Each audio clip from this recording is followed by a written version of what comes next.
శ్రీ అన్నపూర్ణ సహిత కాశీ విశ్వేశ్వర దేవాలయం లచ్చపేటకు వచ్చాము.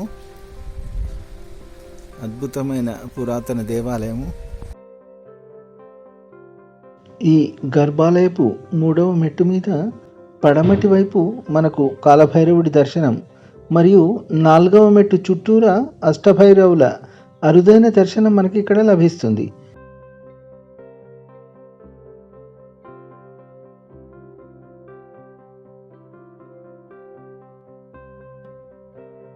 పదండి ఈ ఆలయాన్ని దర్శించుకుందాం. ఆ శివయ్య దర్శనానికి ముందు ఒకసారి ఆలయ ప్రదక్షిణం చేసి వద్దాం రండి. ఈ ఆలయ నిర్మాణ శైలిని బట్టి చూస్తే గర్భాలయం మాత్రం కళ్యాణి చాళుక్యుల కాలం నాటిదిగాను, మరియు అంతరాలయం ముందున్న 16 కాళ్ళ మంటపం తర్వాతి కాలంలో కట్టినట్టుగా తెలుస్తుంది. వరుసగా తూర్పు నుండి క్లాక్వైజ్ డైరెక్షన్లో అసితాంగ భైరవుడు, రురు భైరవుడు, చండ భైరవుడు, క్రోధ భైరవుడు, ఉన్మత్త భైరవుడు, కపాల భైరవుడు, భీషణ భైరవుడు, సంహార భైరవుడు, ఇలా 8 దిక్కులను కాపాడే రక్షక భైరవులు అంటారు. ఈ 8 మంది రక్షక భైరవులు కాలానికి స్వరూపమైన కాలభైరవుడి ఆధీనంలో ఉంటారు. కాలభైరవుడు శివుడి యొక్క అంశం అన్నమాట. అతను ఈ విశ్వంలో ఉన్న కాలానికి అధిపతిగాను మరియు భైరవుని యొక్క ప్రధాన రూపంగాను పరిగణింపబడతారు. ఇంకా ఈ అష్ట భైరవులలో ఒక్కొక్కరు 8 మంది ఆధీన భైరవులకు అధ్యక్షతన వహిస్తారు. అలా మొత్తం 64 మంది భైరవులు అన్నమాట. అంటే మనకు ఈ గర్భాలయ గోపుర దర్శనం మాత్రం చేతనే జన్మ, మృత్యు, జర, వ్యాధి భయాన్ని తొలగించే ఆ కాలభైరవుడి దర్శనం లభించిందన్నమాట. నేను ఆల్రెడీ ఇంతకుముందు చేసిన వీడియోలో ముచ్చుకుందా నది ఒడ్డున వెలిసిన ఉప్పల్ బగాయత్ లేఅవుట్లోని స్వయంభూ స్వర్ణాకర్షణ కాలభైరవుడి వీడియో చేశాను. అందులో కాలభైరవుడి జన్మరహస్యం తెలుపుతూ వీడియో ఉంది. ఆ లింక్ డిస్క్రిప్షన్లో ఇస్తాను, అది కూడా తప్పకుండా చూడండి. పదండి స్వామివారిని దర్శించుకుందాం. ఎదురుగా అద్భుతమైన బంగారు సొబగులతో మెరిసిపోతున్న నందీశ్వరుడి దర్శనం మనకు లభిస్తుంది. అంతరాలయంలో కూడా నందీశ్వరుడి దర్శనం. ఓం నమ శివాయ.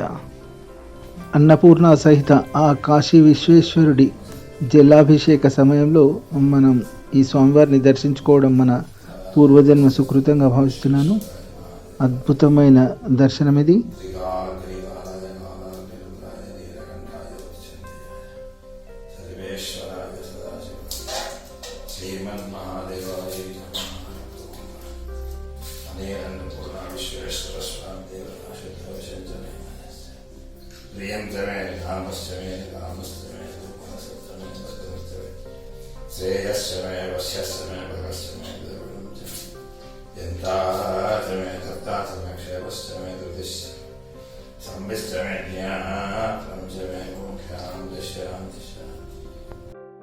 రండి ఇప్పుడు డీటెయిల్డ్గా ఈ ఆలయం యొక్క నిర్మాణ విశేషాలు మరియు పరివార దేవతా దర్శనం చేసుకుందాం. నేను ఇంతకుముందు చెప్పినట్లుగా గర్భాలయ నిర్మాణము మరియు అంతరాలయము 16 కాళ్ళ మంటప నిర్మాణాలు వేర్వేరు కాలాల్లో జరిగాయని చెప్పాను కదా. ఈ 16 కాళ్ళ మంటప నిర్మాణంలో ముందున్న అంటే తూర్పు వైపు ఉన్న 3 అంకణాలు అన్నింటికంటే చిన్నగాను, మధ్యలో ఉన్న అంకణాలు పెద్దగాను, తర్వాత పడమటి వైపు ఉన్న అంకణాలు మరి కొంచెం మధ్యవాటి కంటే చిన్నగాను ఇక్కడ మనకు కనిపిస్తాయి. అంతరాలయ ప్రవేశానికి ముందు సువర్ణమయ కాంతితో మెరిసిపోతున్న నందీశ్వరుడి దర్శనం ఇక్కడ మనకు లభిస్తుంది.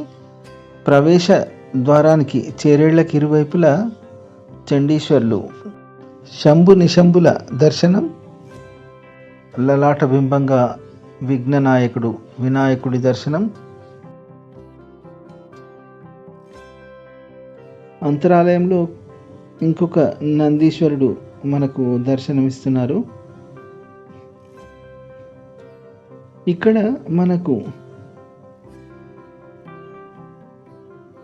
లక్ష్మీ గణపతి విగ్రహం, ఇది నూతనంగా ప్రతిష్ఠించినది.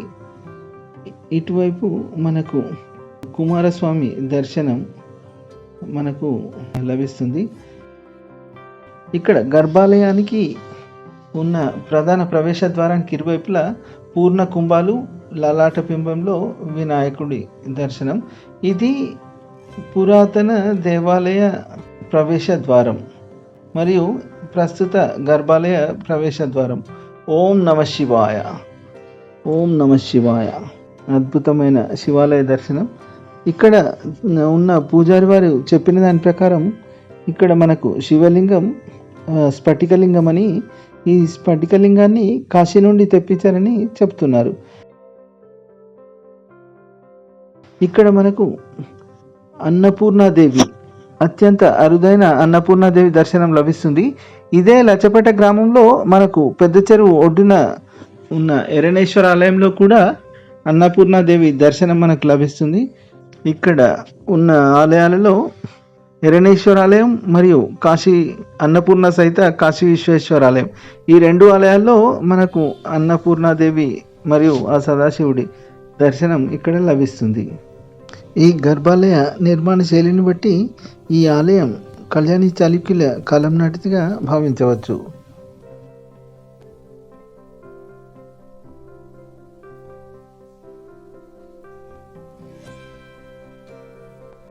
పదహారు కాళ్ల మంటపంలో అంతరాలయ ప్రవేశ ద్వారానికి కుడివైపున నీలకంఠ మహాముని దర్శనం ఇక్కడ లభిస్తుంది. ఎడమ వైపున మనకు దక్షుడు ప్రసూతులతో కూడిన వీరభద్రుడి విగ్రహం, అపురూప విగ్రహం ఇక్కడ మనకు కనిపిస్తుంది. చతుర్భుజుడైన వీరభద్రుడి దర్శనం. మకర తోరణంలో కత్తి మరియు డాలు, డమరుకము, త్రిశూలం ధరించిన చతుర్భుజుడైన వీరభద్రుడి విగ్రహము. వీరభద్రుడి పక్కనే భద్రకాళి అమ్మవారి దర్శనం ఇక్కడ లభిస్తుంది. సింహ ద్వారంలో వీరభద్రుడి విగ్రహం ఇక్కడ ఉంది. ఆ పక్కనే ఉన్న ఒక శిథిల గణపతి విగ్రహం మనకు ఇక్కడ ఉంది.